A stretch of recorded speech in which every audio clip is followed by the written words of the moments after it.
All right.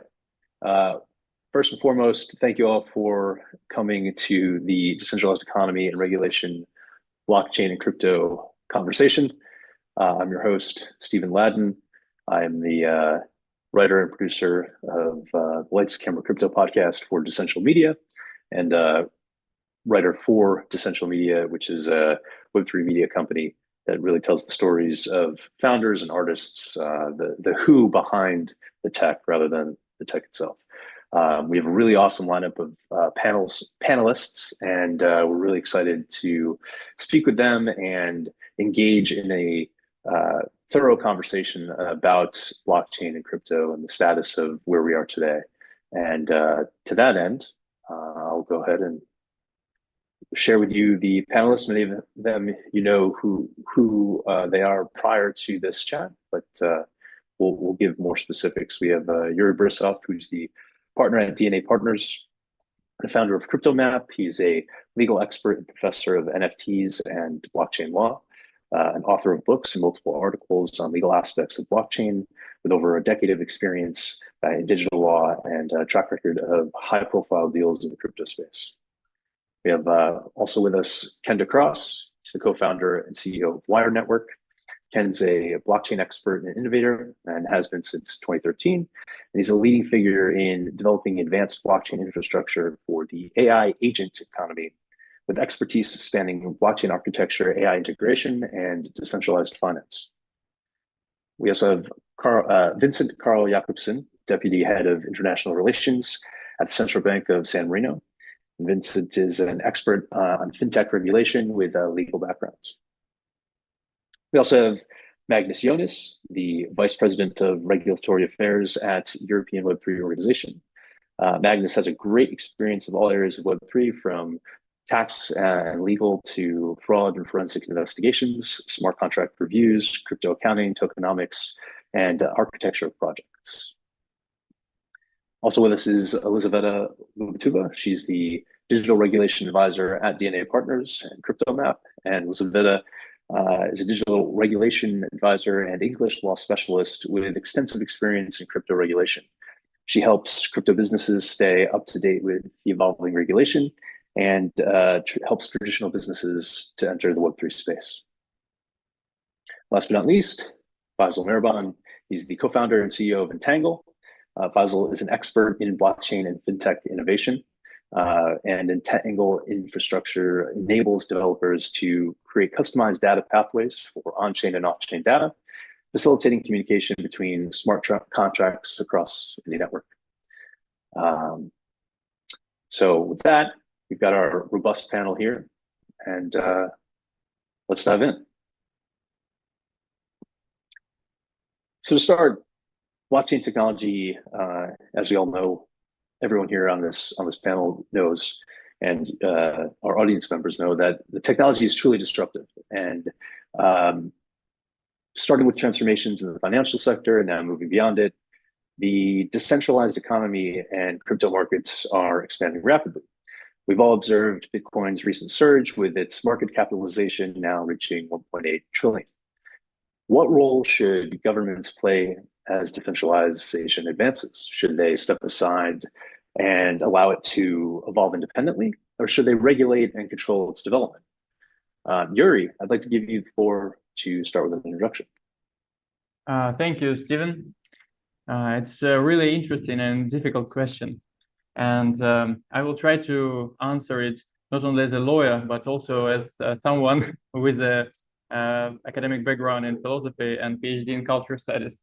So when I think about the future of regulation, of decentralization, I like to find historical parallels. And regarding blockchain and decentralization, my favorite example is printing press. Let me explain you why is it so. So before Gutenberg invented printing press in Germany in 1440, the books were really rare and expensive. A single handwritten Bible cost as much as a house at that time. But then Gutenberg invented printing press, and within 50 years, more than 20 million of books were published. And with this spread of information, it sparked the Renaissance. It fueled a scientific revolution, and Martin Luther even challenged the very foundations of Catholic Church and started Reformation. However, the revolutions usually don't go smoothly, and church and governments try to prohibit printing. They banned printing, they prosecuted printers, publishers, and they tried to control the spread of information. Now, fast forward to today. We have a similar situation around blockchain. Like printing press, decentralized knowledge, blockchain today promises to decentralize finance, data, even governance. And as it happened many centuries ago, the governments also tried to prohibit cryptocurrency and stop blockchain in many countries, as we know. However, here we had an interesting historical turn. After the governments and official authorities tried to prohibit printing press, they tried to monopolize it. And actually, in a way, they succeeded. They introduced copyright. They started to print money. And actually, this invention helped to strengthen the institutions it started to fight with. Right? So what we see now in blockchain, almost a similar situation. The governments are not fighting blockchain any longer. They introduced central bank digital currencies, CBDC, increased regulation, and also started to move towards monopolizing this technology. However, as we can see with printing history, we still have the freedom of speech, which is awesome. And there are many private publishers who still operate in a way in a decentralized manner. And here I come to answering the question finally. So in my opinion, we are standing on the threshold when the governments can monopolize blockchain technology and stop it completely, or blockchain technology can separate itself from monopolization. And of course, I believe that we need regulation at some point. However, I still believe that we need to harness and develop and explore blockchain technology and feel its limit before we start regulating it. And the only way I believe to do it is to keep the open discussion, global open discussion. In the end, as Noam Chomsky said, the best way to make people completely, paralyzed without making any decision is to limit the spectrum of their opinion. So let's keep an open discussion. Let's not limit the spectrum of our opinions, and let's keep talking. Thank you. Thank you, Yuri. And yeah, as you mentioned with the printing press, there's already a historical example of that potential to limit innovation. So it would be great if we can keep an open forum and continue the innovation capacity for all to continue before that potential regulation comes in. And it seems, we can conclude that governments are unlikely to step aside, especially as many developed countries are moving towards establishing clear regulations. One such jurisdiction is the EU with its MiCA framework. And Magnus, would you agree that governments today are increasingly aiming to regulate and control crypto markets and digital assets? And could you give us a brief overview of MiCA and its potential impact on the markets? Sure, thank you. Yes, governments, as said, is not only call it increasing the focus on this area, but I think we need to zoom out and understand it's about understanding the attributes of the tokens. So crypto per se has more or less in all civilized jurisdictions been regulated for many years. You just don't have governments who understands how to interpret the tokens. So that's why we are trying to build a new framework on top of it to use explicit wording surrounding this one that doesn't necessarily fit in. So MiCA, the Markets in Crypto Asset Regulation, is out there, but not only for the solely purpose of addressing the crypto market. We need to remember that MiCA is just a small puzzle in the piece in the whole, a small piece in the whole puzzle of the digital finance package from the EU. So it means we need to see MiCA in the context of other regulations, other framework, other surroundings like DORA, like the Digital Act, like TFR, like CARF DAC 8, all of these things that is coming in addition.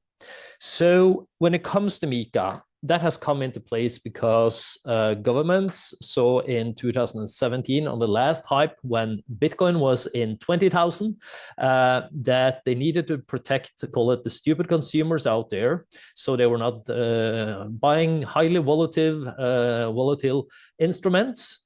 And they also needed to ensure financial stability.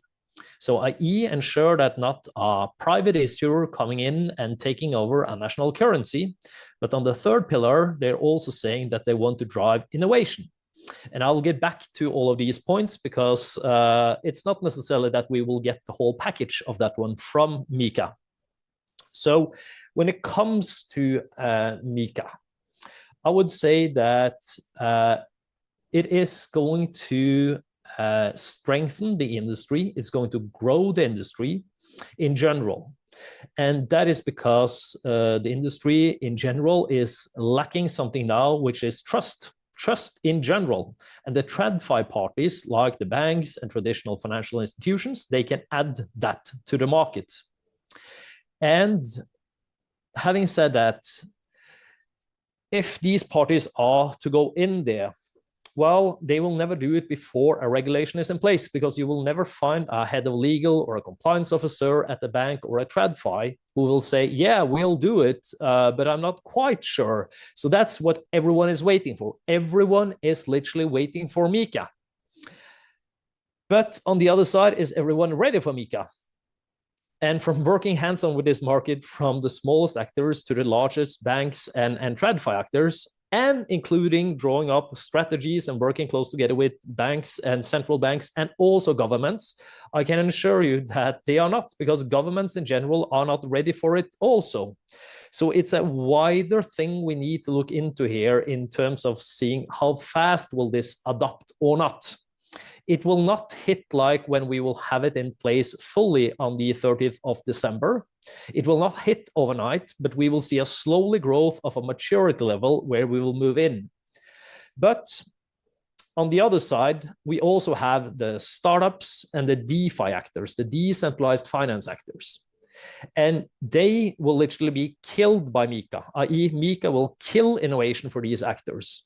And it's not down to that they don't want to be sort of compliant or not pay their taxes or fled away, but it's just that as a startup, as a rule of thumb, if you are to comply with all the bureaucracy surrounding MiCA, you have to pay, as a rule of thumb, 200,000 euros. And as a startup, it's not necessarily that you actually have that money. What can you do? You need to move out of the EU then, because the MiCA rules also says if you are outside, it's not applicable to you unless you are actually doing marketing in Europe or addressing European citizens directly. So thereby you can operate from outside. So I personally are sending out lots of startups and DeFi actors because they just cannot navigate right now. So we will see a mix in terms of, call it the strongest actors that will survive in this one. And to add some more details into also, call it the impact of MiCA, I think we will also see now more and more, and we will touch more about this later, but the use of stablecoins. Because the interesting thing here is that we see that actors are actually using stablecoins already. We saw, for example, PayPal paid an invoice to EY using their SAP ERP system and using Coinbase, a third-party intermediary, doing the exchange.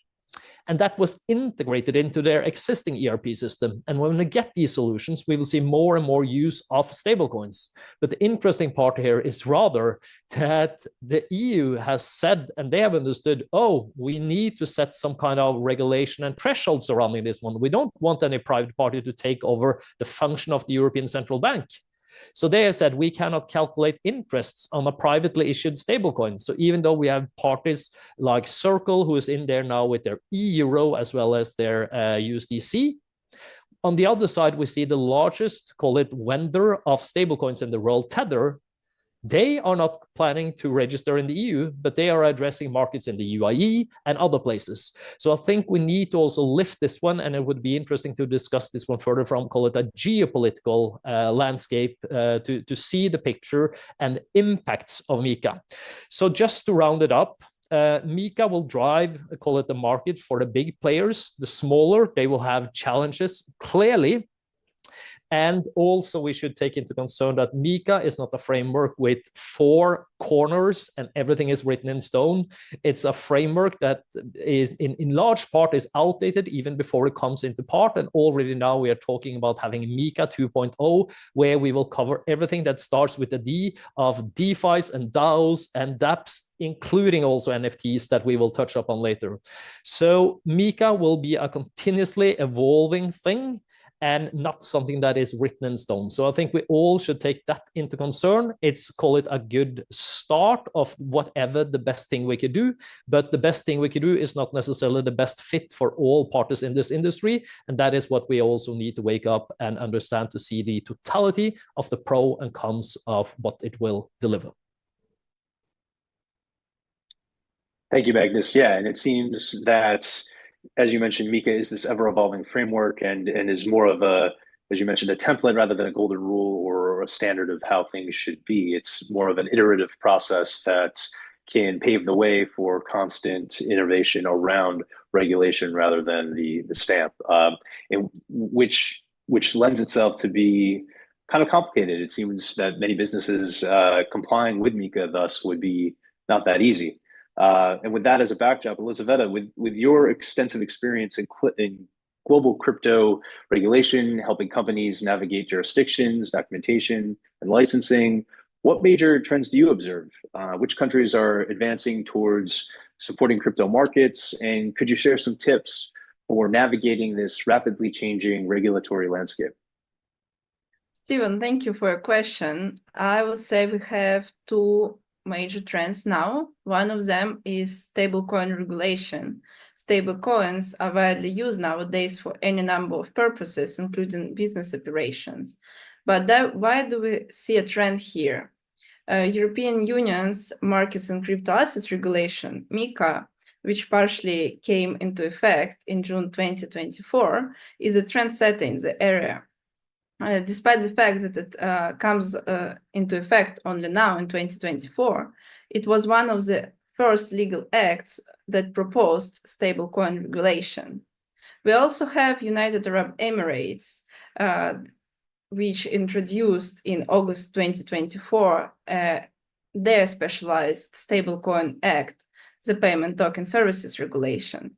We can also see that last year, the UK, Hong Kong, and Singapore either proposed or also implemented similar regulatory frameworks. So we can see a clear shift towards increased oversight in this area. And another trend is compliance, and in both terms, compliance with anti-money laundering requirements and broader legal obligations.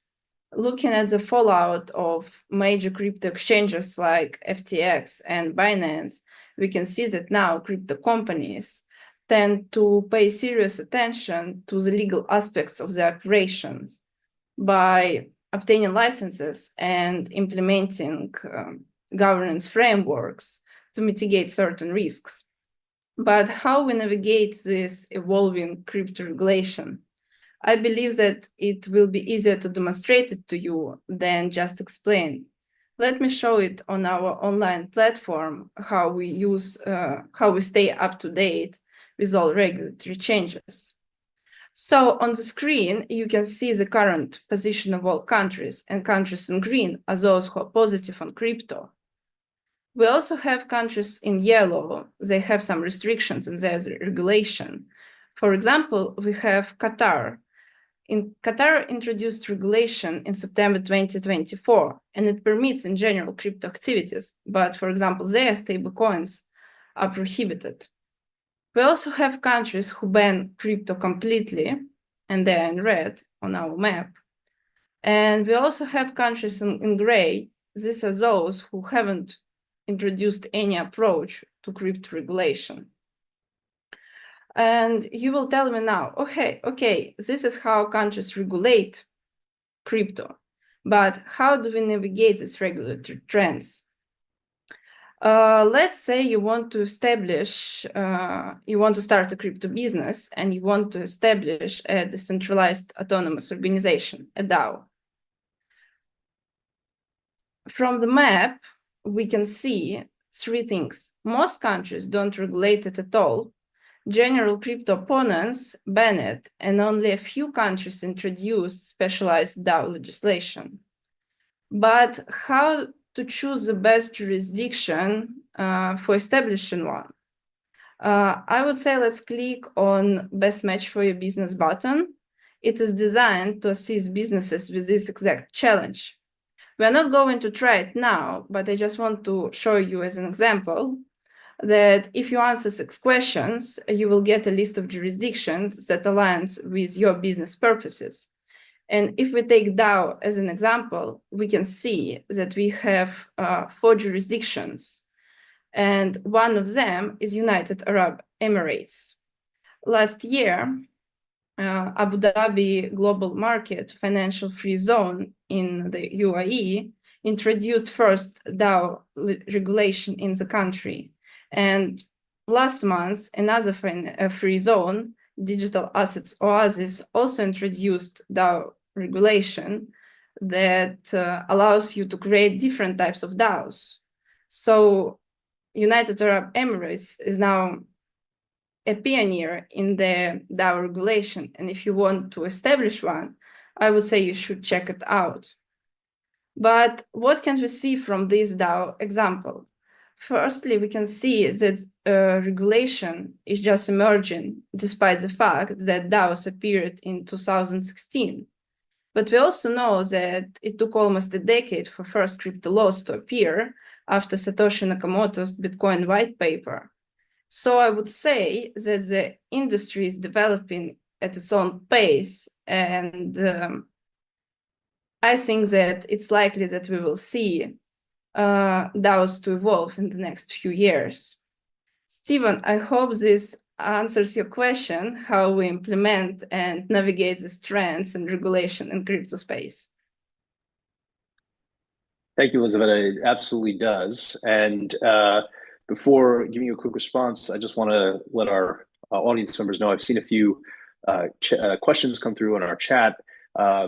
Want to make everyone aware that the panel questions for this entire panel also incorporated some of the questions that we received from the audience ahead of time. So if we get time and the questions that are coming through in the chat aren't answered by the end, we will try to certainly get to those as well. But just so everyone knows, the subject matter and the topics that we're addressing through this panel altogether incorporated a lot of the questions that were asked ahead of time.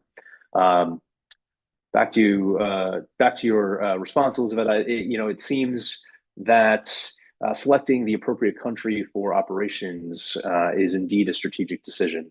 And it's evident that various business models, digital assets are subject to specific regulatory framework, which is a good segue. So Faisal, as a developer, you face unique challenges with compliance requirements, with often the extra costs, and can divert resources from innovation and core business tasks. Like it can pull you away, pull that capital away from your task at hand. In your view, could the crypto industry thrive without specific regulatory frameworks?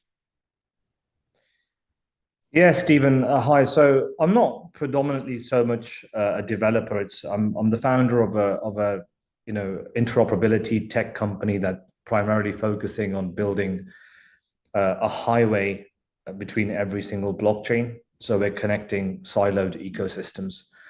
But I do have quite an extensive background in regtech, fintech. I was at Slaughter and May very early in my career, and then I moved into investment banking. But I've been in the crypto Web3 space for over 8 years. So I think before I directly answer your question, the opportunity here is not a small opportunity. It's a multi-trillion-dollar opportunity, if not multiple trillions of dollars, because programmable money, the fact that you can program assets and program money and make it work within a 24/7 market, it's absolutely massive for what can be achieved. And going through lots of regulatory infrastructure pieces, I also was involved in MiFID, and I was actually quite early to contributing to some of the FCA white papers at the very beginning of the regulatory march forward towards digital assets. And I was very surprised at the time that there was a distinct lack of knowledge with the regulators on what actually Bitcoin is, what's the qualities. Essentially, it's code, distributed code, and it's a store of value, and of course it has a parallel dollar denomination. But I think the fact is that the level of disintermediation, I'm sure we've all been involved in structuring with finance, or there's lots of esteemed guests on the panel. The fact that you can move intermediaries away from financial structuring of products, bonds. You can enable a truly borderless economy where you don't have any borders, any space and time limitations. You can absolutely tokenize assets. So you can enable people to now buy into assets they never had opportunities to before. And then not just buy into assets, but have this money flow between different countries, different systems, almost like fluid water. It really, the level of, what's possible is just unbelievable. And I'm saying this from someone who's got a very varied background. And we've also launched, and overseen a very successful launch in the billions of dollars with Entangle Labs. So what can crypto do? What can regulation do for crypto? I think, well, first of all, the smart contracts and the clarity that crypto brings with blockchain, it's very, very important. And the regulation, should be more based around the fact that, there's this immutable, transparent system, but how do we protect the entrance into this system? How do we provide clarity through regulation and to protect the public? Because you can build great technologies, but if nobody uses them, there's no volume, there's no activity. So that's where the regulation needs to support, not just have an onrush of people and there's this crazy speculative environment, there's lots of fraud happening and you're not protecting people, but also I wasn't too impressed with the MiFID regulation and how it was written for financial instruments and the level of confusion and the costs that I saw in investment banks that were being spent on implementation of such regulation. I just could not imagine the level of expertise required to provide intricate regulation on the actual tech side itself. I think you need to have fraud perimeters in place to prevent fraud. You need to have obviously money laundering aspects in place, so there's not money going into the wrong hands. But I think if the regulation tries to dive too deep into the tech, there will certainly be ambiguity, which will strain the innovation. And it's not just, innovators and entrepreneurs like myself who miss out on such opportunities.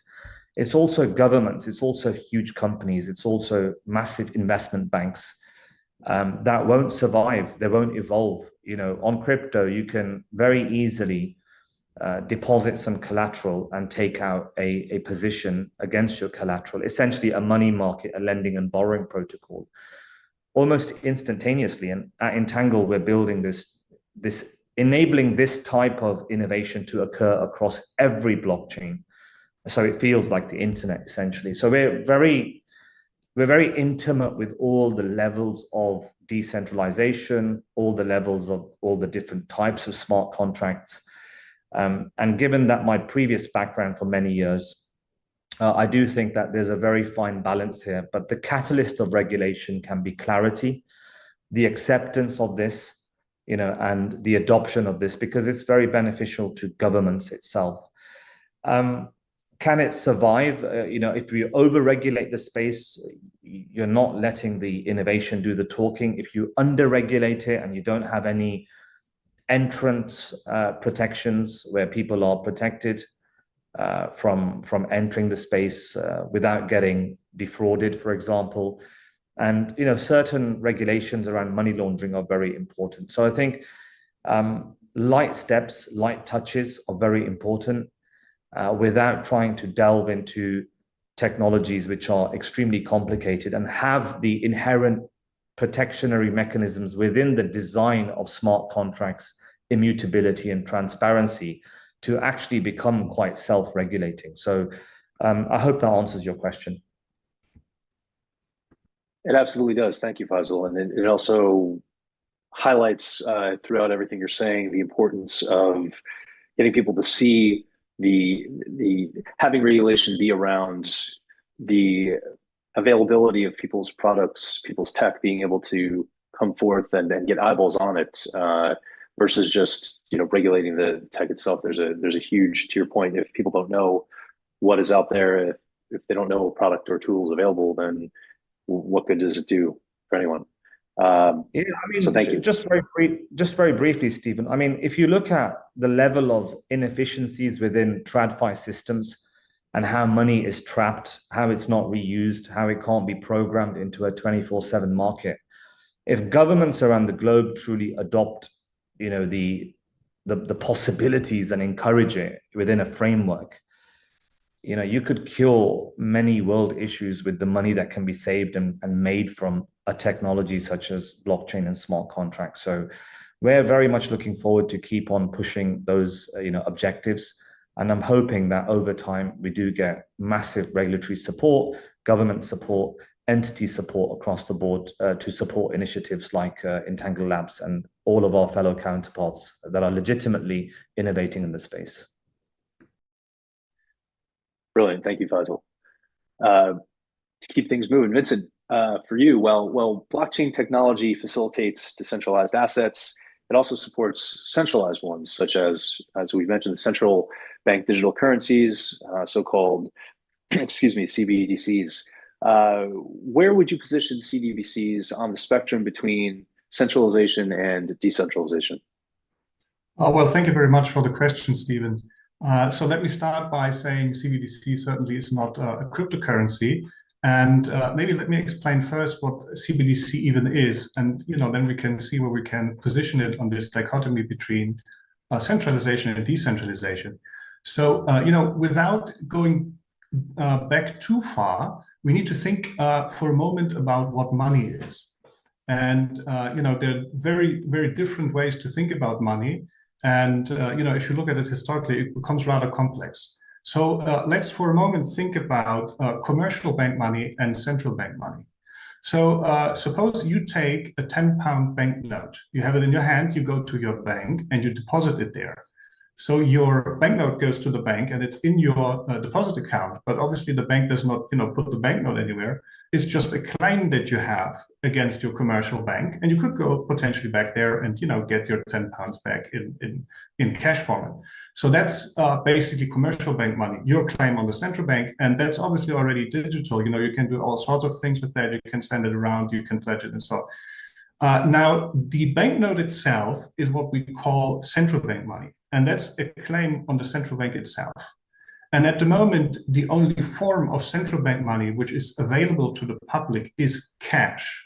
So commercial banks themselves, they have bank accounts with the central bank. That's also, central bank money, and that's digital. But, you and I walking around the street, we only have cash as central bank money. Now, if you look at CBDC, specifically in the format of retail CBDC, that would be a form of central bank money, which is open to retail users. And maybe in this background, it is a bit more understandable when central banks speak about digital cash, a formulation where I also thought in the first moment, okay, what's that supposed to mean? It's just supposed to mean that, you start at coins, which contain gold, you go to banknotes, and they are also just a claim on the central bank. And you go one step further and say, okay, we do away with the physical, but it's still a claim on the central bank.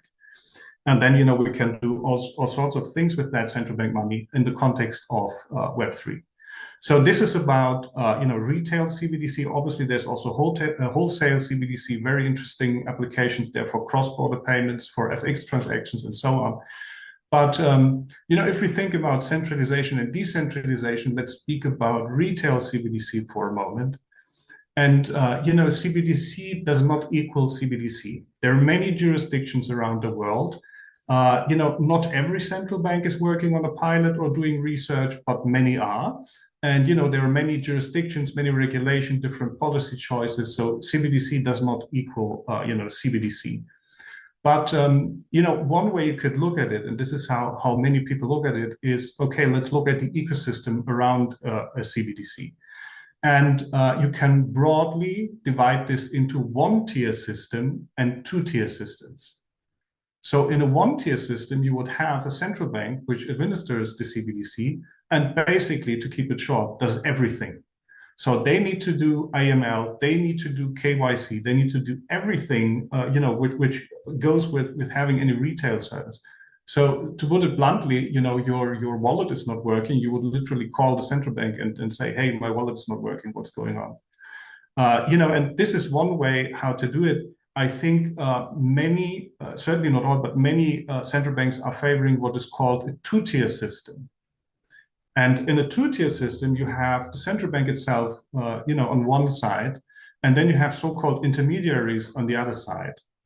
And these intermediaries, they handle the retail part of it. So they do KYC, they do AML checks and so on. And, you can call them, depending on the system, obviously, you can call them intermediaries, you could call them, wallet providers, whatever you want to call them. And they do all the retail things. Now, if you look at it that way, you have the central bank on one side and you have these intermediaries on the other. And, you immediately see, okay, then there needs to necessarily be an element of decentralization, because there will be part of the information which is available to the central bank and another part of the information which is available to the intermediaries.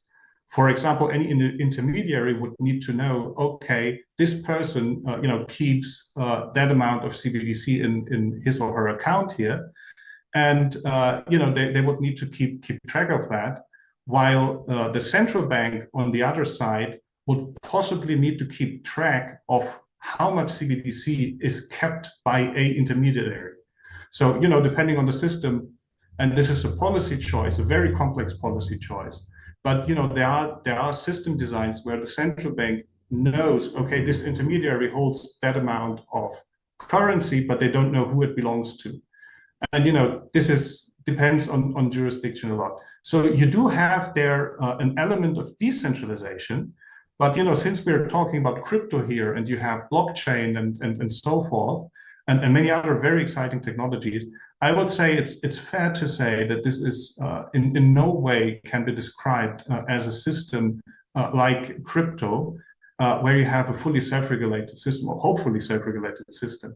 So it is decentralized to a certain degree, but not like that. And I think central banks do not think about the topic like that. They're thinking, okay, how can we take central bank money and make it available for the Web3 area?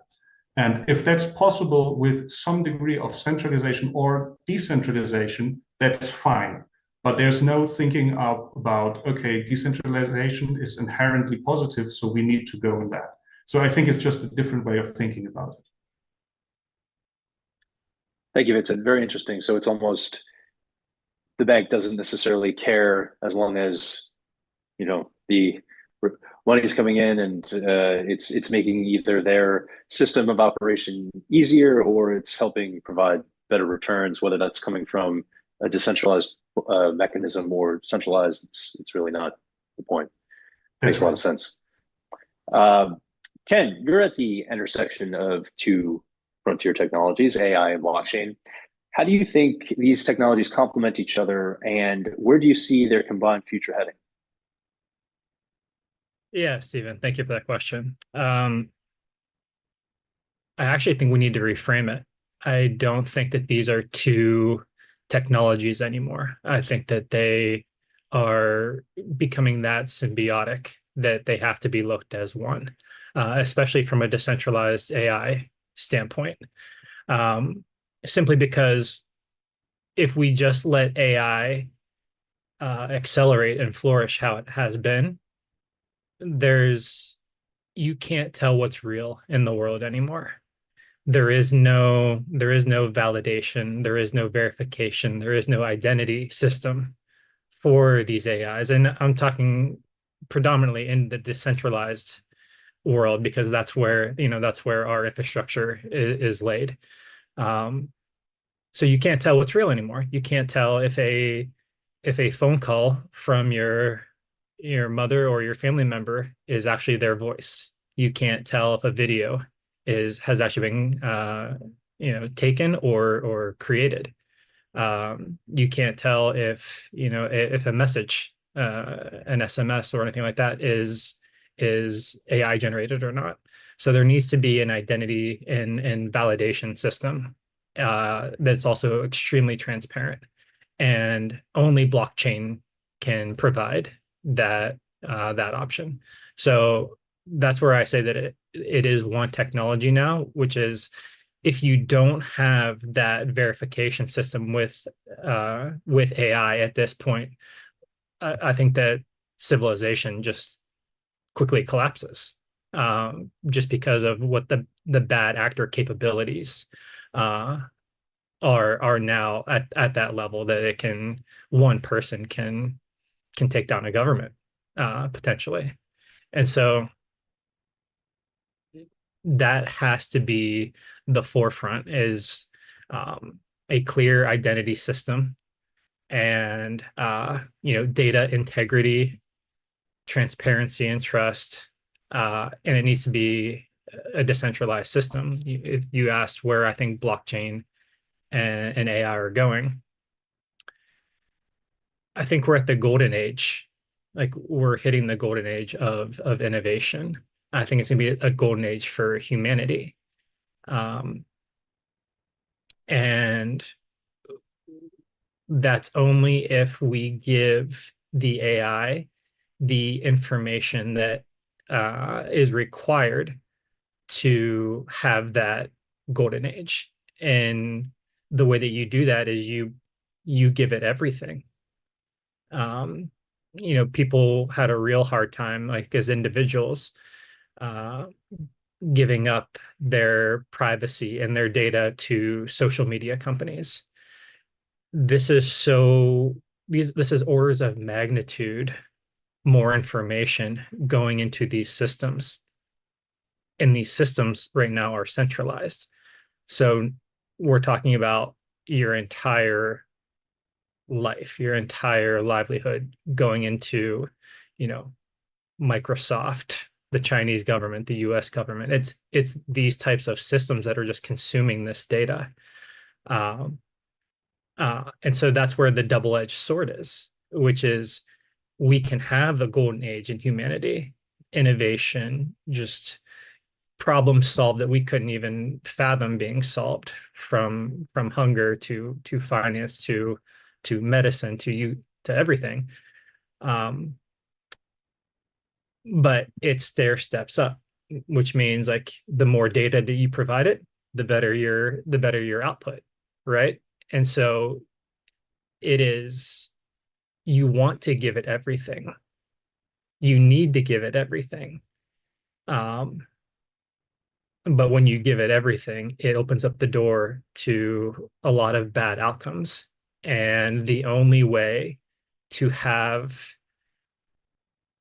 a civilization moving forward is to make independent AI like the global standard, decentralize, encrypt, have all these agents that are about to come online be self-sovereign, like you control them. The data is not going back to train these centralized large language models. That is, and if we can do that, if we can fully decentralize and have independent AI, not only do I think that it will generate peace and prosperity for the world, I also think that it will increase innovation, because ultimately every time that you have open source models and systems, just like Linux and other equivalents, you actually get a better product. You push innovation forward. And my expectation is like the open source, decentralized, independent AI will outpace the level of innovation that could happen in a centralized system. Thank you, Ken. And yeah, you're really underscoring the importance. We've talked a lot about regulation of crypto assets and regulation in general. And one point that you're underscoring is the regulation of data and who owns that data and how is that controlled, particularly with these emerging AI systems, and the importance of having that be in the hands of people, or in the hands of the people, rather than these perhaps larger entities. So it's that could be an entirely separate panel. But for the purposes of moving forward, we have speakers from various different countries, and every business eventually faces the decision of which jurisdiction to operate in. So it would be really interesting to hear how, for those who run your own companies, we could start with Faisal and then back to you, Ken. Have you experienced any regulatory constraints in your chosen jurisdiction that hinder your business development? And Faisal, we can start with you. Yeah, thank you, Stephen. I think for us, we're building facilitative infrastructure that essentially we're connecting these siloed blockchains, right? So today you have Solana, you have Ethereum, you have all these wonderful islands and economies, but currently there's nothing connecting them. So it's like one interoperable network, similar to when the internet was first, when the internet first arrived, there was intranets and then they became the internet. So we are sort of not like a particular DeFi protocol where we're taking money as such, or it's more like data and liquidity that's being unlocked because currently you can't move around quite freely. So our choices and the way we've approached the regulation sphere is very different to, for example, if you're a stablecoin issuer, where you've got your base assets in treasury bills off chain, you might need a fund And then how do you sort of replicate those assets on chain? We have a number of different businesses utilizing our data feeds, because our data feeds span any chain, any Web2 source, anything on the internet you can bring on chain. You can train various different models, etc., based both on chain, off-chain data at rapid speeds. So for us, it was more about being nimble. So we looked at the likes of Singapore and also Switzerland, I believe. And although Switzerland was quite an early mover with their crypto framework, and Singapore is renowned for certain specialities, such as tokenized assets. So if you wanted to tokenize a real estate portfolio, or the Statue of Liberty, for example, and enable retail participants to buy into that particular asset on chain, obviously blockchain smart contract technology allows that. So if you were to facilitate or go into this type of business, I guess there are certain jurisdictions which are fantastic for you. For us, it was more about having an entity where we could house contracts, get started, build open source, permissionless software technologies where everybody could contribute, and ensure that we have a highway, a toll system that connects all of these wonderful digital economies. So for us, we chose the BBI because it's quite it's quite nimble, it's quite agile, and we're not going into deep DeFi or areas of crypto which may require certain regulatory oversight. So we chose BBI to register our company, just to get us, if we're talking to potential partners, etc., we have an entity that's housed who we are, and we have a station base. But I'm very well aware of some of the jurisdictions which are supporting various different things. But one thing I just want to say very quickly is sometimes, even though they're offering support, the cost is so high, for regulation, for compliance, it becomes very burdensome. And some entrepreneurs, they don't raise tens of millions of dollars, and it's very difficult for them to expend such money at the very early stages of their startup. It's actually, I think, in most cases, a grotesque waste of resources. Thank you for that, Faisal. Appreciate it, and very insightful. Ken, it must be even more challenging for you, as you also need to consider what you just talked about, the evolving AI regulations. How does Wire balance these regulatory risks, and what was your jurisdiction of choice? Just to reiterate what Faisal just talked about, that was a good framework for how to look at things. You have to assess like what your business is, and we kind of fall into that same category where we're not really building those front end DeFi products. We're actually focused on the infrastructure itself, and open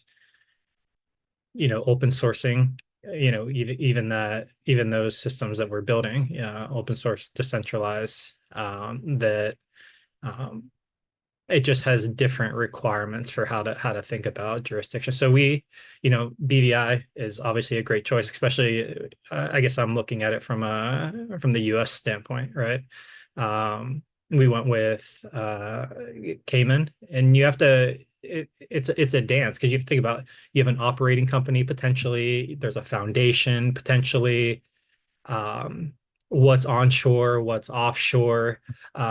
There really is no cookie cutter way of going about this. You literally have to, as Faisal said, you have to spend the money, to be honest. You have to, there is no other way around it, especially if you have a unique product, or unique, infrastructure that's going to be, widely adopted. And then you throw in the monkey wrench of just what's happening with, the US and the elections. And it feels like, a bomb just went off from a regulatory standpoint. Like, you really have to just keep going with what you're currently doing, but understanding that there is not only hurdles that you're going to have to navigate, but there's also opportunity at this point too. There is some loosening or indications of loosening from a U.S. regulatory perspective, which has been the biggest roadblock for innovation in this country. And so having even the potential, talking with other founders, talking with VCs, our assessment, it is I believe that we are going to get innovation and these companies back on shore as long as what they're indicating is even in the realm of what the actual regulation ends up being. You really have to be able to, and I am speaking like just in real time, like what my thoughts are. We do have to be able to pivot when the hurdle or opportunity arises. And so first, for a company just starting out, you almost want to just stay in neutral and wait and assess before you have to start spending a lot of money, especially if you have to go to like Cayman or BVI or kind of an offshore and play that dance. It's almost not worth it. It's almost to just sit and hold and see what happens, and then start planning out your attack from there.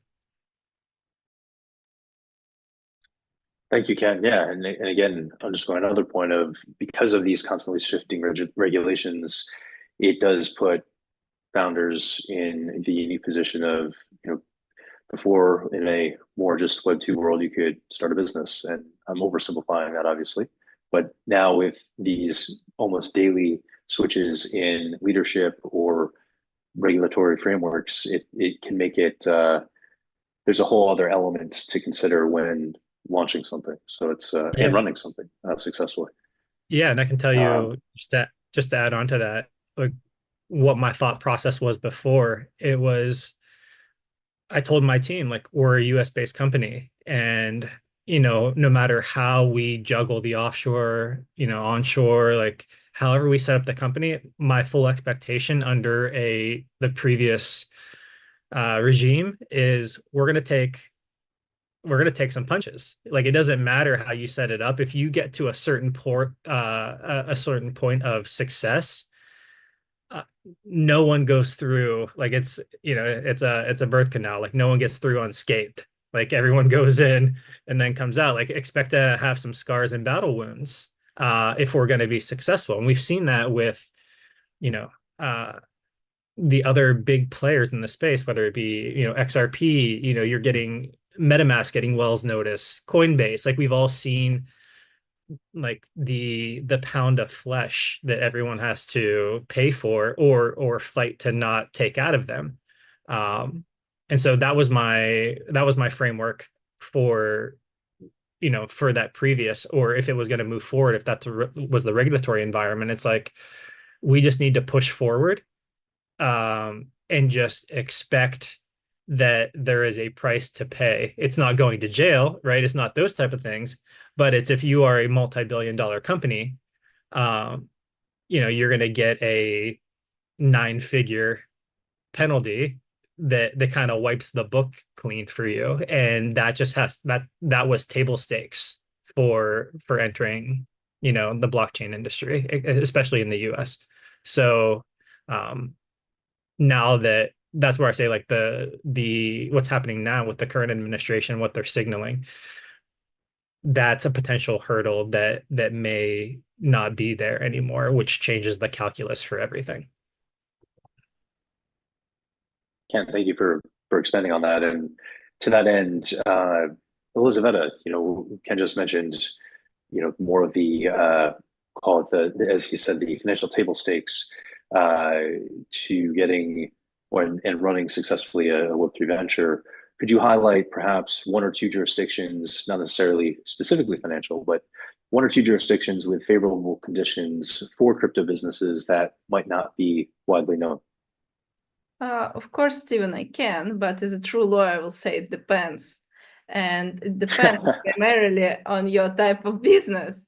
So let's talk about DAOs and virtual asset service providers, VASPs.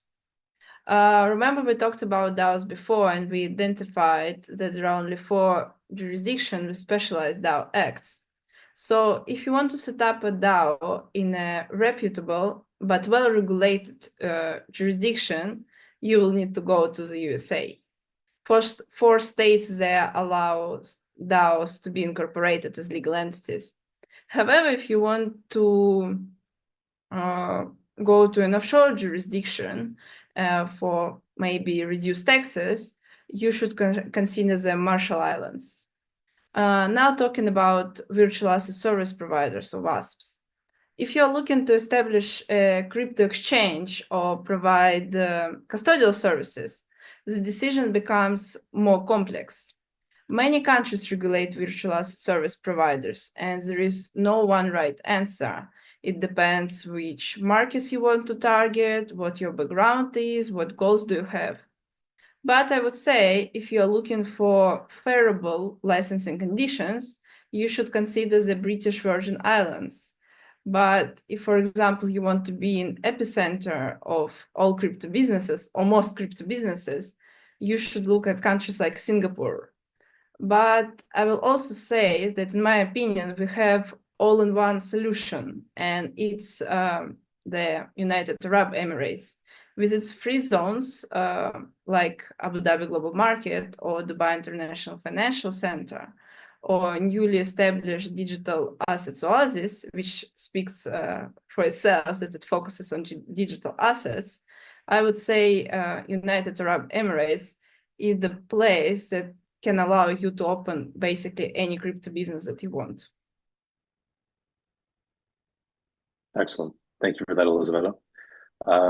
Moving over to you, Vincent.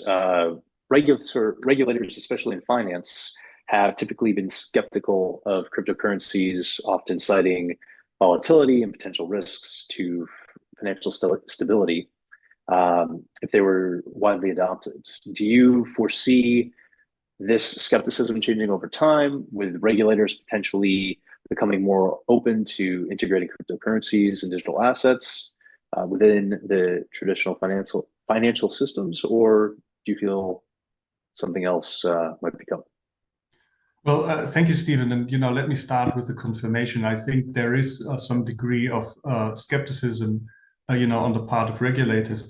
I can remember, there were many discussions a couple of years ago, not only in the context of regulators, also in academia. There were 2 groups of people who, let me put it bluntly, that didn't like crypto. And, one part said, okay, let's at least regulate it to protect consumers. And others said, no, don't regulate it, because if we don't regulate it, it will probably fail, And now we know it didn't fail insofar as that, cryptocurrencies, they do exist. But, I think saying that there is some degree of skepticism on the part of regulators, I would say that's broadly, that's an assessment which one, could have. Now, if you're asking about the future and, if this stance might change, let me give you a very short answer and one which is a bit longer. The short answer is, I don't know. Forecasting is very difficult for, in economies, even the more data you have, it doesn't matter forecasting, nobody knows the future. And, regulatory forecasting, so to speak, I don't think that's possible. And, different jurisdictions have different policy objectives. These decisions might be made on a political level. Regulators obviously are not, the end all in deciding this. It will be parliaments who decide this. And, there could be very different decisions. So I don't know how that will go.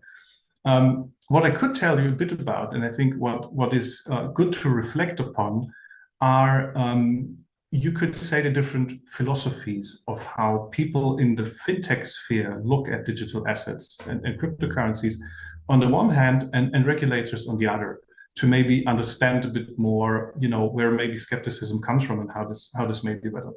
So, if I speak to people in the fintech sphere, usually they're very enthusiastic. about digital assets and fintech financial products, cryptocurrencies as well, because they can do different things with them. So they're they like to develop this. There are new avenues of using these things. There's a fascination with the technology underlining this, and sometimes obviously also a commercial interest, which is completely fair. So I think this very broadly describes how you could think about these technologies, in the fintech sphere. Now, if you're thinking about regulators, it's not that regulators have the liberty to sit down and say, okay, what do I think about this? Maybe go this way or that way. Regulators operate exclusively within their mandate, and that's what they're supposed to do. And that sometimes may be in a way that's possibly not as easy to understand from the outside. But I think it's a good thing that regulators, act within their mandate, because otherwise they could practically do whatever they want. And within their mandate, they're concerned with the principles contained, which is, Stephen, as you said, for example, the integrity of financial markets, of financial stability, of consumer protection. So they're not going in there and saying, okay, how can we necessarily make everything more effective? Because that's not their job. They're thinking, okay, what is written down here very concretely in our mandate, and what steps can we do to fulfill this mandate?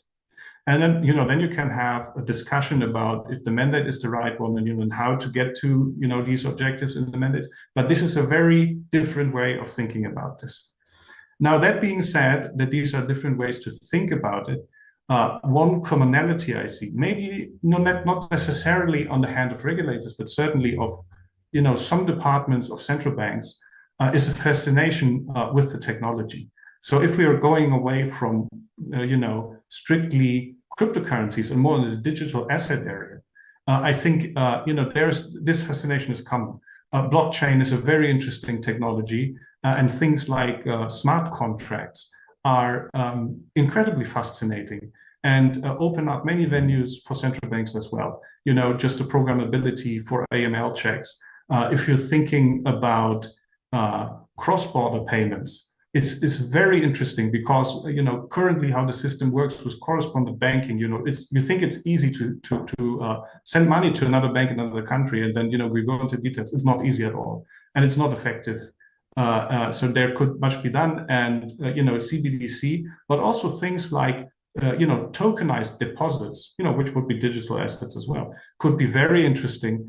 There scenarios or thoughts that you could potentially have an integrated system of tokenized deposits in CBDC run on a single ledger, which would modernize the whole settlement process between commercial and central bank money. So let me close like this. There might be skepticism regarding cryptocurrencies, but the underlying technology is very interesting, and I think central banks are certainly taking a look at it and sharing that. That I don't want to say enthusiasm, because central bankers are not so outwardly enthusiastic, but they look at it and they are very interested in it. Let me put it like that.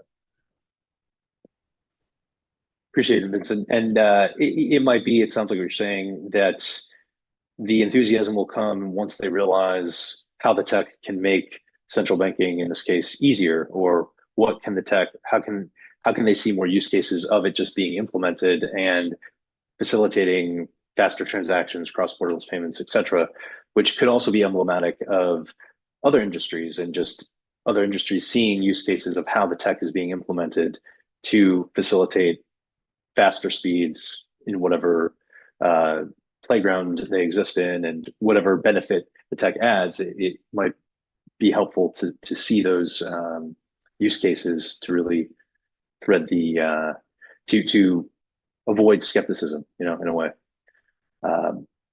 Very cool. Let's pivot now though to NFTs.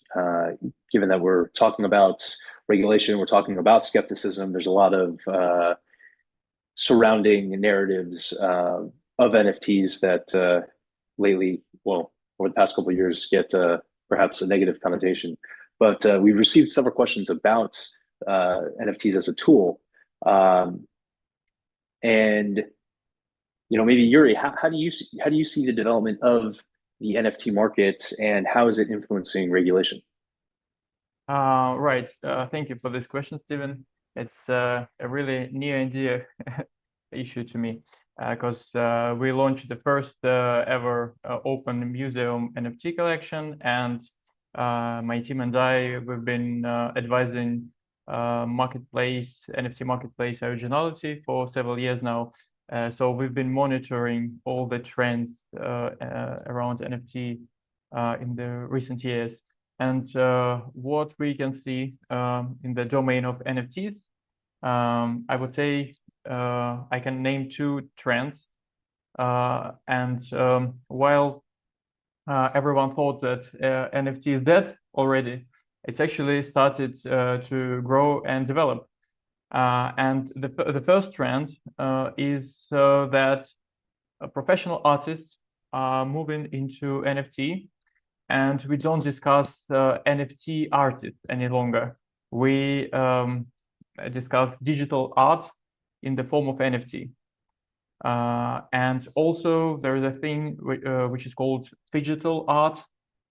It's when the artist create a digital piece, keeping the medium in mind, be that a screen or a building or hypercube, for instance.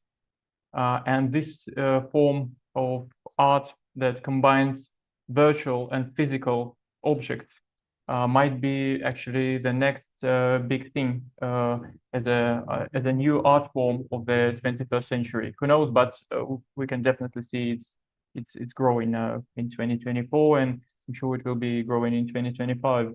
There are other things that also the other speakers already mentioned. That it's the tokenization of assets, of tangible assets, like real property, university diplomas, wine collections, rare automobiles, even antiques. So NFT became a form which actually it should have been from the very beginning, the form of verification of authenticity and uniqueness, right? This non-tangibility that stands behind its name. And it's finally becoming one. Moving closer towards our topic of regulation, I think that before that, all regulators completely ignored NFTs.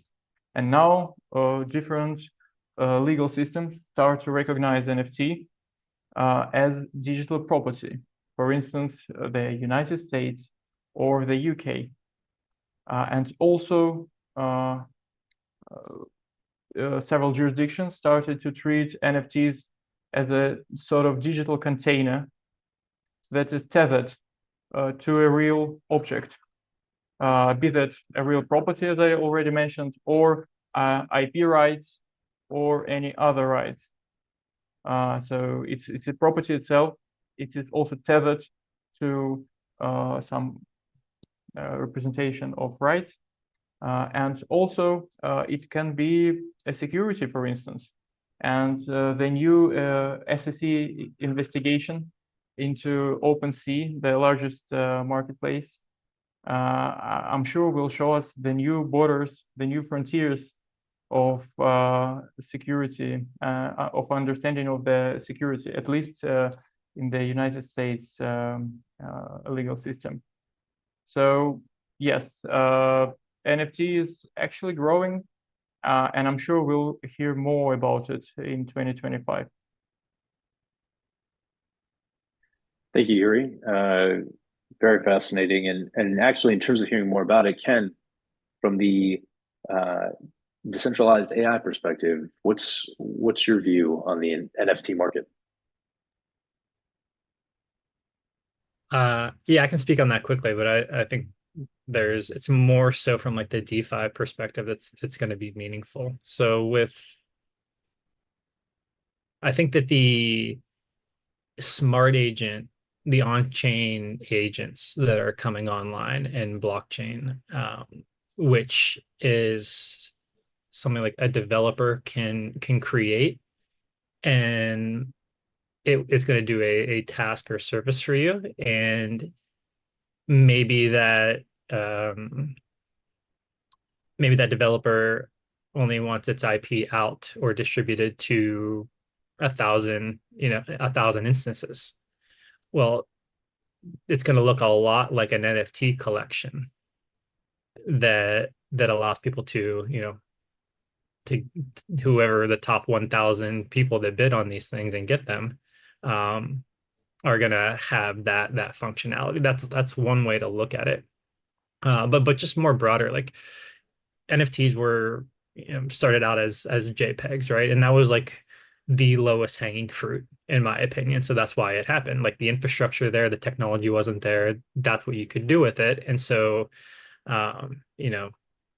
even let's call it 2014-ish, when the first NFT started coming out, all the way up through, the rush of 2021, that was pretty much what you could do. And that's how that market formed.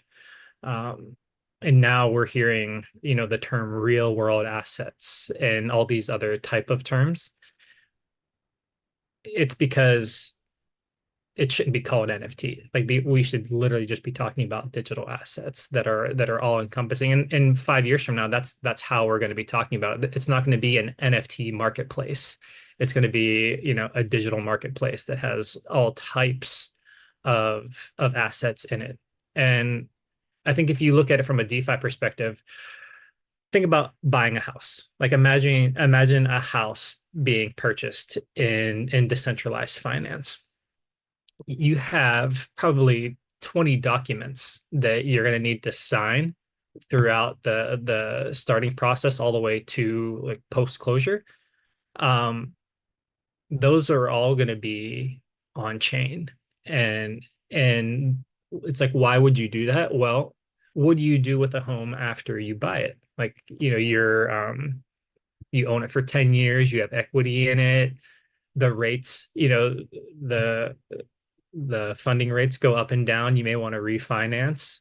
Well, if we're in this DeFi world, each one of those documents, it can't just be grouped up into one NFT where it has all this information, because it's not necessary, right? You're going to have, it's like a folder that has, all of your documentation in it. And then depending on what you need, what you're trying to do, whether it's refinance, take out a line of credit, like whatever it may be, like you're gonna dip into that folder and pull out the corresponding document that serves your purpose. And that's just one example of for insurance, like there's so many reasons, there's so many things that go into the housing market. That's why I like thinking about it that way. It expands like what you need the capabilities to do, and you can start building from there. And yeah, so if banks are on chain, if your deed and title and insurance and all that are on chain, you're just going to need, like, you don't need a filing cabinet anymore. You just need all of these parsed out in these assets. And that's where the infrastructure is already there. There's like schemas, there's attributes, there's data, there's commission and royalty structures like embedded, there's financial structures embedded in these NFTs, and so much more that you can do. And so that's how I look at it. It's just digital assets. Everything that is analog will be coming on chain. We're seeing that now. We're seeing Robinhood talk about putting their entire system there in how stocks should be digital and trading 24/7, and how it's orders of magnitude cheaper to do so. So it's not just about like the functionality of it. Blockchain is a better system, and it is a cheaper system once you get the infrastructure right. And so yeah, there's going to be a lot of, it's not just doing it because it's fun. Companies and organizations are going to be incentivized just from the cost structure to start bringing everything over. Appreciate it, Ken. Again, super insightful. And yeah, I think we're talking about the widespread practical use of NFTs in this context. And, we've also covered a lot of different digital assets today, talking about risk and talking about skepticism, and how, depending on the asset, depending on what the focal point of what we're talking about is, there's more risk or more skepticism depending on what topic is at hand. And in that context, Magnus, how can regulatory measures help enhance trust in crypto markets for traditional investors and users? And additionally, participants have been asking, what steps can global regulators take to balance consumer protection while fostering growth in emerging crypto businesses? Well, I think if we see it from the EU perspective as the start to put it in under MiCA, and actually it lists lots of, call it, new requirements for everything from the influencers to the finfluencers to the YouTubers to whatnot. All these parties who normally were driving, call it, the market manipulation of these things, also including the team members, etc. You need to have a transparency now that is just in the same way as you issue an ordinary prospectus for another financial instrument. So naturally, all these requirements from the EU perspective will raise sort of a level of where you have at least a higher risk if you are to try to do market manipulation. We will see in practice how they will enforce it, but at least we see measures being taken that way, which is good, I believe. Of course, because there's lots of things within the crypto industry that naturally lacks trust that we have talked about. But when it comes to, call it, the question of how do you balance innovation towards also protecting consumers and investors, I think the answer towards it is rather that governments in general needs to wake up at a ministry level. I.e., we see, and I work with governments all over the world, from the smallest to the largest, drawing up everything from tax reform strategies to fraud forensic investigations, criminal police, secret police, everything. I've worked for Interpol, I've worked for Europol, I've worked for the United Nations, OSCE, all of them. And what we see there is rather that we find key persons at tax authorities, a handful, maximum a handful. I never met any government who has more than a handful of people who really knows it, not buy, hold, sell, but more than this. And they are keen, but they are not giving the necessary funds from the Directorate of Taxes, which again needs to have the funding from the Ministry of Finance. So if we had turned this process a little upside down, instead of saying, let's wait and sit still and wait for this regulation, and where, for example, jurisdictions like Norway, where I come from, we have a great crypto task force group. And they can give you predictability within a day and say, within this tax year, we are considering this type of crypto to be taxed in this way. Next year, it might be different. But then you can move forward instead of saying, well, it's your responsibility. You have always the responsibility. And in that kind of way, I think we need more guidance. We need more governments who invest and delegate funds and resources further down in their departments, and also cooperates with private parties. And it's not like I'm sitting here as a consultant trying to sell myself, but it's down to the fact that there's no governments out there who has a full-blooded good overview where they have sufficient resources, they have the right tools, and they also know how to use them. So you need to cooperate public-private here in order to succeed. And I think what makes this one difficult is that, like we talked about now with Yuri and Vincent and other, when we talk about, for example, the NFT thing that we touched up on now, and you can throw out and say, we need a regulation for NFTs. We tried to do that with MiCA also in the first round now, but we couldn't conclude on it. So they said, yeah, well, we sort of take it in as if it's a part of a large collection, it's included, but not how we define a large collection will be up to the competent, relevant authority, and we will not say anything more about that.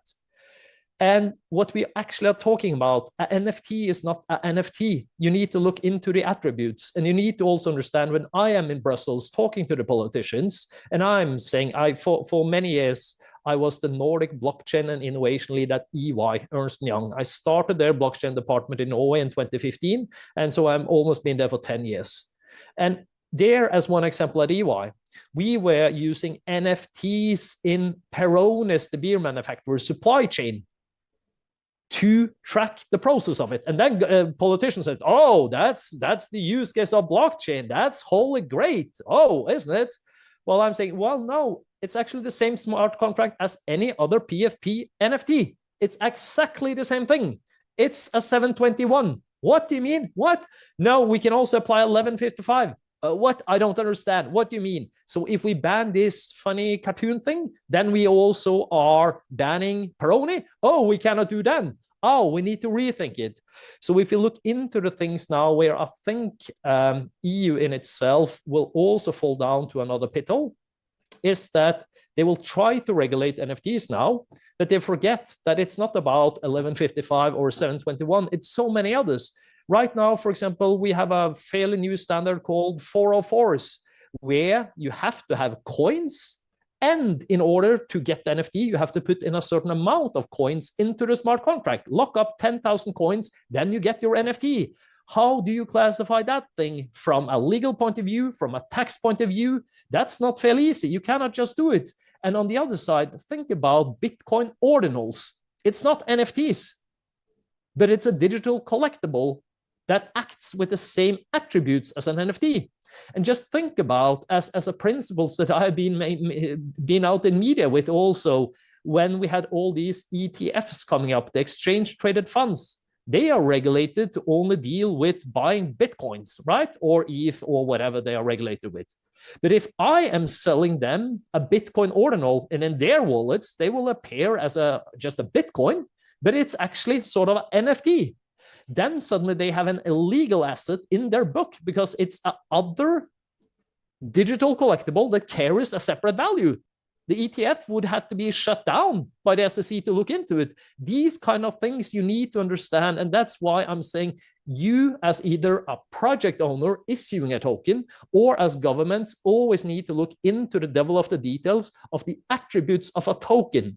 So to add a little on to what has been said previously of regardless of jurisdiction or where you are to go or whatever, I would also like to add a very important element, and that's the tax element here that almost all tend to forget, unfortunately, that you have in many jurisdictions, capital gains on tokens, how to deal with that one from the project point of view, but also where to position yourself. You have issued a product. What we are talking about there is that you need to see it from the big perspective. You're using AI in your development, in your project. You are using so many other things that affects in a different way, in a different regulation. So if you have created some tech and you're just trying to move your business to a certain jurisdiction, well, suddenly you have created IP in a jurisdiction and that IP might tax you if you bring it out. These are the things that also, when I am assisting, are saying, well, this jurisdiction appears to be the best one on the paper, but you have to go to the other one, the second best for you. Otherwise, you will have a huge tax bill. So we need to look into the totality of things. And I think to summarize it all up, take one example from Norway again. We talked about CBDCs here also today. And Norway, in their phase 4 project of the CBDC, they're in the phase 5 now, but in the phase 4, the project is, the phase 4 project report is public available on the Norwegian Central Bank's website. But there, Norway, as the first central bank in the world, tried to calculate interests on a CBDC. And think about that one. If you are a central bank, you have one tool, one hammer, and that is interests. Norway was the first one to try that one. Do you know how Norway did this? They didn't tell their coders to, implement this one and put math into it. Their project manager that I hired in when I was at EY, I had to let them go because EY became the auditor of the Norwegian Central Bank, so we cannot deliver any services. Then he got the project and he said, guys, let's use DeFi. And they were like, what? Yeah, it's open source code available out there. So Norway, the Norwegian Central Bank, took the code of the DeFi project, Ava, and it's math. It's pure math. Copy, paste straight in to a Hyperledger Besu solution. And it worked. within 30 minutes. There you have it. So when we wake up and understand that these people that are seen as, call it, anarchists in the DeFi world on the paper, that we're trying to restrict, we're trying to shrink in, we're trying to put Mika 2.0 over their head, and we're trying to enforce it to them, these are actually the persons that are building government infrastructure for the future. So we need to wake up and understand what we're talking about there is more about code per se and not the definition of a stupid wording of a terminology of A, B, or C, or D in this context. We need to look into the attributes of what this is.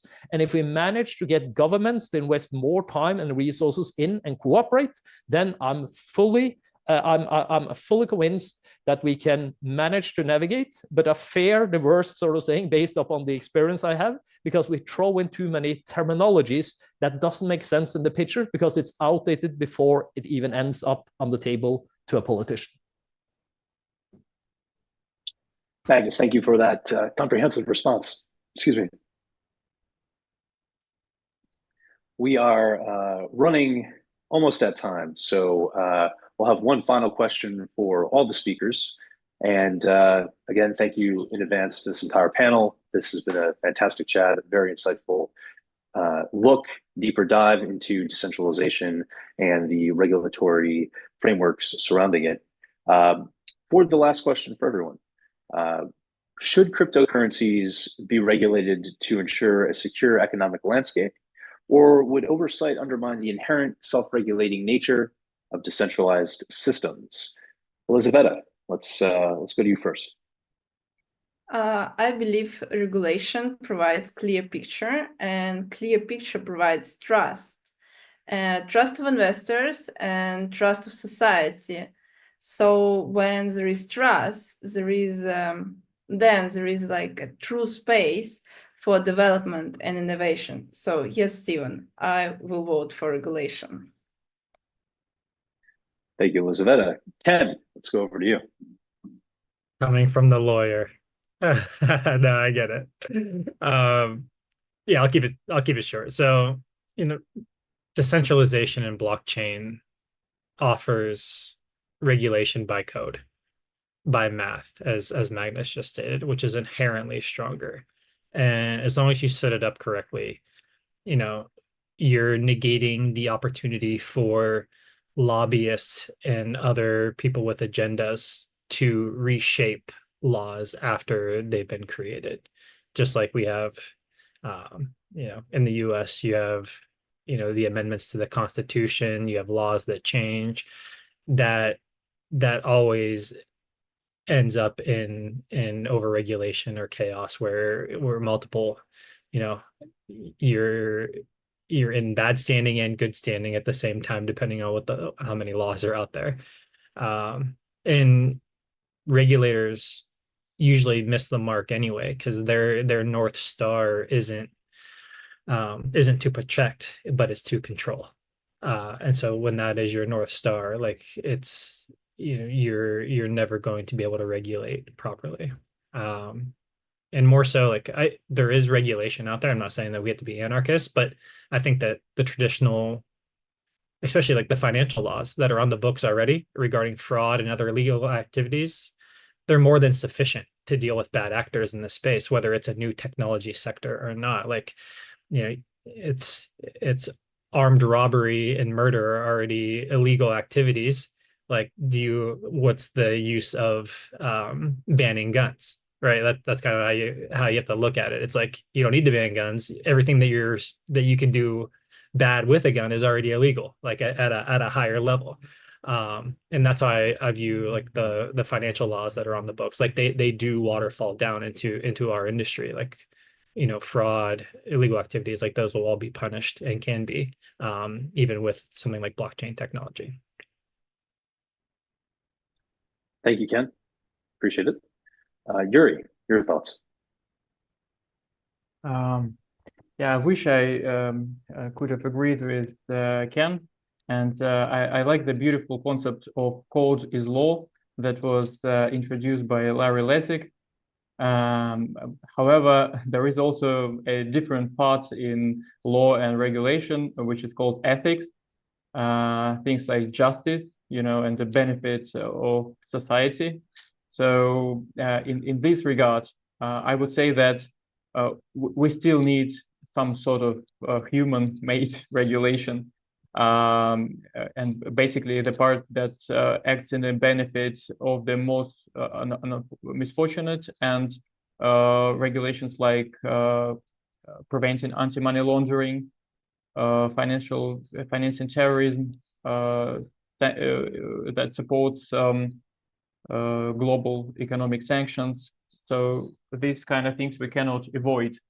However, I do believe that full-scale regulation in blockchain, we are not ready for it yet, and we need to harness and explore this technology more, and we need to experiment, and we need to feel free to experiment with the technology, and not to be afraid to go to jail or to bankrupt. So yes, some certain regulation, very basic and very limited, but mostly I believe that technology should grow and flourish to a certain extent. Yeah. Thank you, Yuri. Appreciate it.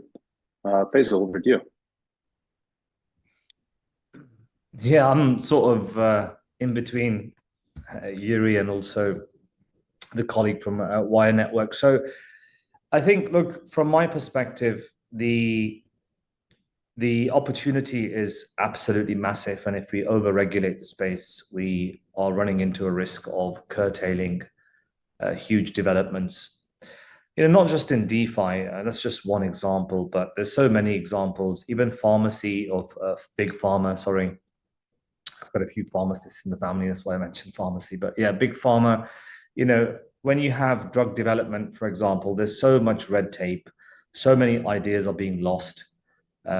Science, so many great scientists across the world, they can't get funding, or there's just, the system prevents great things from emanating. And I believe that even with AI, for example, you could really, if AI stays with the same parties that potentially regulated the activities that caused the 2008 financial crisis, you could potentially get an AI crisis where it actually works against humanity. I think actually blockchain, smart contracts, and transparency, and having a safe environment for these models to be trained independently, we're actually freeing AI itself. AI can be very useful, not just this narrative of it working against us, and taking our jobs with ChatGPT. That's the very sort of level one way to look at it, right? It's actually, it could trade with us, it could find opportunities, it could create new paradigms, it could create new gaming ecosystems. There's just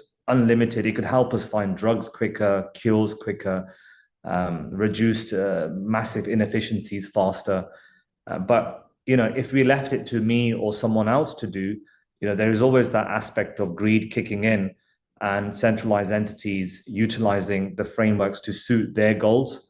But if you decentralize and distribute the trust with some of those light touch regulatory frameworks, like money laundering, etc., and just protecting people from the overall fraud aspect of it, you're opening up, just absolutely incredible opportunities across every industry, even IP.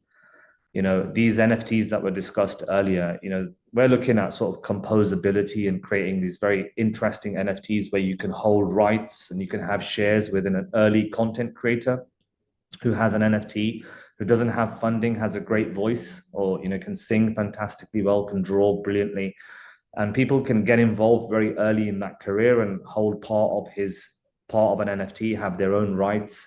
And if this individual or entity becomes very successful, they can sell their shares later. So there's just, when it comes to creativity, it's boundless, and it would be a true, real shame if the regulators don't learn their lessons from the likes of the previous regulations, which have led to systemic crashes time and time again. So it just needs to flourish without being over-regulated. However, at the same time, it does need light touch regulations around the entrance, around the retail aspect, and around the movement of funds. So that's my conclusion. Thank you, Faisal. Magnus, over to you.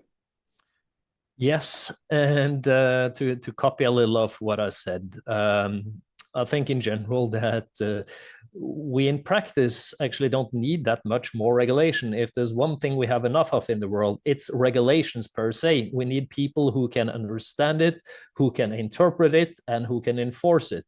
And just think about it, when I started the blockchain department of EY in Norway in 2015, you know, if we hadn't been able to interpret the current existing laws, I don't think that EY would have allowed me and a group of others to run around and give tax, legal, and other regulatory advice. Of course, we have to have some support in the law, in the current legislation.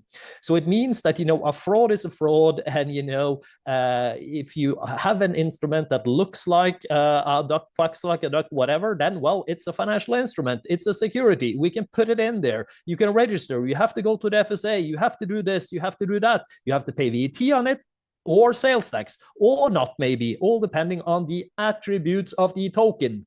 But the big challenge there is rather that you cannot find any governments who are able to do it, because, as I said, the Minister of Finance and the politicians in the government have not been willing to invest in this landscape. Instead, they are saying, let's wait for some union regulation to throw up. So as much as I am much more fan of, call it, building it from the inside out, from the government perspective, and building the competence and applying existing rules and laws, we have to look into the facts of what's surrounding us, and that is that we should expect more regulation to come in place, period. That's how it is, and it's going to be worse and worse. So that's why I also wrote in the chat, you know, that the DeFi players that I am assisting, if it's a DEX or just a DeFi project, sending them straight out of the EU, because it's not sustainable for them to be there. Not because they're a bunch of bandits and crooks and criminals, whatever. They come to EY and others to seek advice. You know, they want to do it the legal way. But what governments needs to wake up and understand is that this landscape of, call it, tokenomics in general, is so much more different than the traditional world. So what we see in practice, regardless of whichever jurisdiction you are in, they're trying to enforce ordinary existing AML, KYC, and other measures that we have in the existing world. And that does not necessarily fit. And I will just take shortly here one example. Some people refer to me as the magician, because I think I'm the only person in the whole wide world who has been able to secure a DEX, a bank account, in one of the largest banks in Europe. How did I do it? Because I understand what's behind the thing there. Yes, a DEX, decentralized exchange. Connect your wallet here, send to another wallet there, pseudo-anonymous. How do you deal with it? Well, on the back-end side, we implemented a functionality from Chainalysis, because the bank was also using Chainalysis, a clustering company. So it means when you connect your wallet, we screen your wallet without you noticing it. We identify whether or not you have been involved in a mixer, a tumbler, or any illicit activity. If we get any such leads there based upon Chainalysis findings, we will block the transaction. It always says 404 error, sorry, couldn't carry out the transaction. Thereby, we have the wallet address, we have all information about the transactions carried out at the wallet. We have all the clustering data where it has been sent, and we have the IP address. We have more details and information than the relevant national competent authority or the financial authorities or the criminal police would seek in an ordinary anti-money laundering message that you are obliged to send in by the 5th AML directive in the EU. So do you see here? We have more and better information. And that's the thing that I see in practice, that when you have a classic AML officer quitting their ordinary bank world and goes to a crypto project or a exchange, they say, holy Moses, what is this? Why didn't I have this tool in my ordinary world? This is just amazing. I can actually follow it live, online. So I think when we lift this perspective up and see everything of transparency level that comes in here, we will see and facilitate that from the government perspective also. Like Norway, for example, who has taken a pilot of the shareholder register and put it on the public Ethereum blockchain, because they said, if we are to scale registers in the whole world and other governments are to connect, we need to do it at a decentralized platform. This is just one example. So governments are looking into this as well, but I think we need the shift, because right now we see a shift where I see of minus 40 years old, 40 or younger, or older. All governments are 40 and older, and they think the same. They have read the same book, they wear the same underwear, and they wear the same shirts, literally. You know, that's a fact.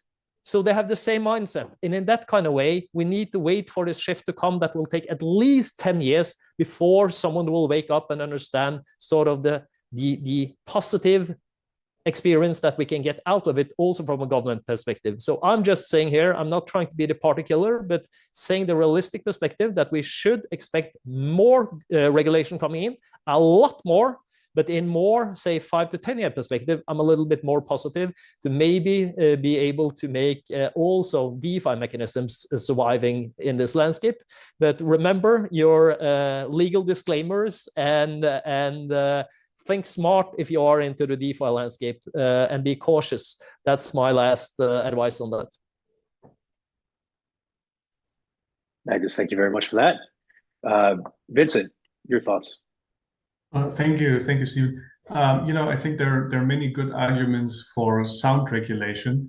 Let me maybe just pick one of them. If you have a business which is run in a certain way, which incurs similar risks as other businesses, I think it should be regulated the same way. To give an example, and this is purely hypothetical. Let's take a crypto trading platform, and it has customers who can buy tokens, but it's off the chain. So they pay, let's say, 80,000 for a Bitcoin, and they do not get that in their wallet, but they just get a claim on that platform, which is a bit contrary to the whole idea of decentralization.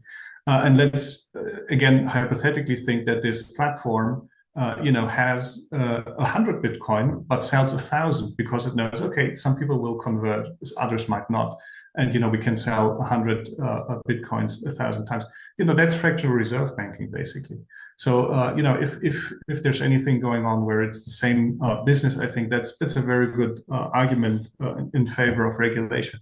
And we have some lawyers here on the panel. Let me close with an observation, which is maybe not a comforting observation, but financial regulation is just a part of the whole legislation of a country, and not thinking about specific jurisdictions, but if we look at it on a global level, and this goes for civil law and common law jurisdictions, property law regimes are not really adapted to digital assets. We have claims, we have property, and digital assets, they're sort of in between. So much has to be done also outside of the pure area of financial regulation to get to grips with all the great new technologies and possibilities that we are incurring here in the 21st century. Vincent, thank you for that. And a huge thank you. This concludes our conversation. A huge thank you to all of our panelists, to DNA for organizing this conversation. And we covered a lot. We covered decentralization as a whole, and the rules and regulations that we anticipate it going through or being affected by in the coming months and years. Obviously, it is a call it an ever-changing landscape, one that has ups and downs. But one thing is for certain, that despite what we see with blockchain technology, the technology itself is undeniably valuable. So again, a huge thank you to all panelists, to DNA for organizing this conversation, and to everyone who came by, asked questions in advance or during the conversation. We thank you, and thank you very much. Thank you. Thank you, guys.